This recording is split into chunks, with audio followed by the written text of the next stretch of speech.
তো বায়না, কি বলবো, আজকে তো আমার এতটাই মাথা গরম করে দিয়েছে, আমি তো খুব মার মেরেছি।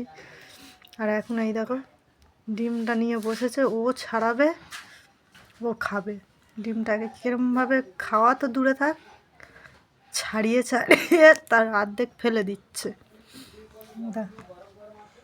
ডিমটা কেরম ছাড়িয়েছো দেখাও, ডিমটা কেরম ছাড়িয়েছো সোনামার, ডিমটা কেরম ছাড়িয়েছো দেখাও। দেখো, তোমরা পারো কেউ এরম ডিম ছাড়াতে? আমার সোনামার কাছে আসবে শিখতে।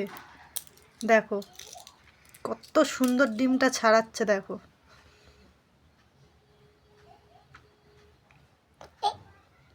আজকে ও এত মার খেয়েছে কেন বলো তো? ওর পিসি সেই পরীক্ষা দিতে যাচ্ছে, হ্যাঁ, ওর ছোটদাদু নিয়ে যাচ্ছে, ও যাবে, কিছুতেই থামেনি, এত কাঁদছে এত কাঁদছে।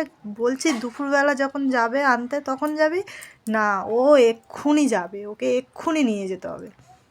খাবে না দাবে না, শুধু কেঁদে যাচ্ছে। আর খুব মার মেরেছি আজকে, আমি রেগে গেছি এত। আমার এদিকে কাজ, আর ও এত উৎপাত করছে। দেখো ডিমের খোলাগুলো কেমন ছড়িয়ে দিচ্ছে, দেখো তাহলে কিরম রাগটা লাগে। ডিম যদি একটুও নষ্ট হয়েছে, খুব মারবো আবার। ওই দেখো এবার চটকে ফেলে দেবে।